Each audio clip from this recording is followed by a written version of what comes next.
Hi, we are Chris and Ashley, and we are a marriage surviving sexual addiction and infidelity. And it's been quite a while since we've made our last video, and that's mostly because we've been on summer mode and just vacation and go go go.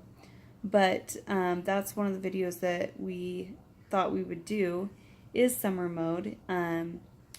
There a lot of talk comes up on how to handle the swimming pool, and when lots and lots of people are out and dressed in bathing suits and everything like that, it can be a pretty big trigger.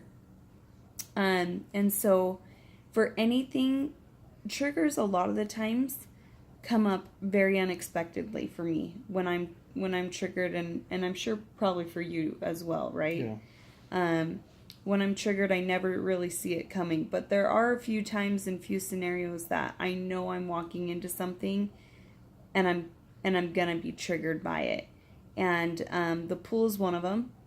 And so anytime that happens, I just try to have open conversations and open communication with Chris, and let him know, like, hey, this is gonna be hard. Like, I'm gonna need you to kind of be by me and maybe watch for me and see if I'm like gonna go into, like, you know, trigger mode, which sometimes, like, that can mean many things. Sometimes I'll get quiet, sometimes I'll shut down, sometimes it'll bring me to tears, I mean, and it happens in all different kinds of ways whenever I feel triggered.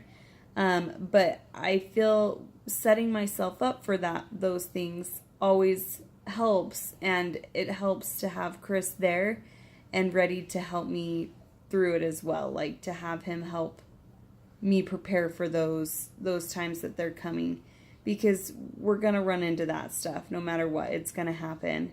And so I try to prepare myself mentally. I had a counselor once tell me to do guided imagery, which is a ton of stuff on YouTube. You can find a ton of stuff, and it's basically like meditation. Little things like that can somewhat calm the nerves before I go walking into a danger zone, pretty much.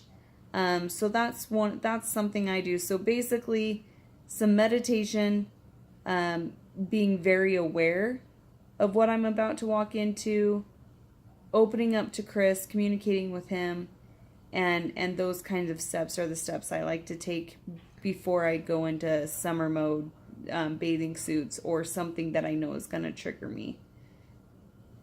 Yeah, as Ashley said, triggers can come from anywhere. I mean, we live in a society where we can see more and more things on billboards or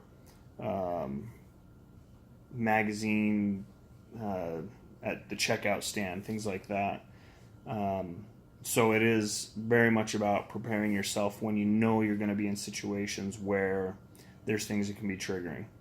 And as an addict, those things are triggering. I mean, it's a chain of events that lead. You see something that triggers another thought, that triggers images that you've fed yourself, that unfortunately you can't just delete and eliminate. And so making sure you're not doing those little things that start that chain of events is so important. And so when we're going to, the pool or the beach or wherever it might be, where it's a situation you're going to walk into that, first of all, it's not a place that I would go alone. Okay? There's no need for me to do that. So it's always going to be with my family. And this seems, I guess, kind of silly to say, but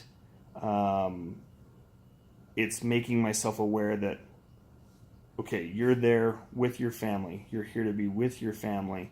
And it's giving that increased focus on family, on playing with the children, on, as Ashley said, us communicating together so that I can be there for her needs, because she knows that I might be triggered. I know that she can be triggered, and so we're there for each other. So it's just about understanding the purpose of what I'm doing and putting the focus on that, and communicating with Ashley when there's struggles or when there's something.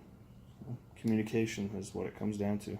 Yeah, communication and just support in most triggers and things that we're walking into, the way that we handle each other, because I feel like Chris and I really feed off of each other. I don't know if that's most marriages, but if he's annoyed, I'm normally annoyed, or if he's triggered, I normally get triggered. You know, all those kinds of things, they just play off of each other. So when we're there to help support one another, it can be really helpful, and we can break out of that trigger mode really quick. If it's one of those things where we're lost in ourselves for a long period of time, I feel like the triggers last longer. So communication, support, and just being prepared before you walk into something like that, because the pool is hard. It's a hard place to go. It's very, at the beginning it was extremely overwhelming for me, like to the point where you almost just didn't want to go. You didn't want to go anywhere. Now I can handle it, but you've got to put, just like everything, you've got to put boundaries and bottom lines and communication into everything in order to make it through and to get through it. And it's a difficult situation, but it's one we've been able to pretty much find a pretty good partnership on it to be able to balance it and make it through. So hopefully that helps with summer mode, because I know that that's something that can be pretty difficult. So good luck, and we'll keep trying to post it. Like I said, summer's hard, but anytime things pop up that we hope is helpful, we'll definitely post it. So thank you.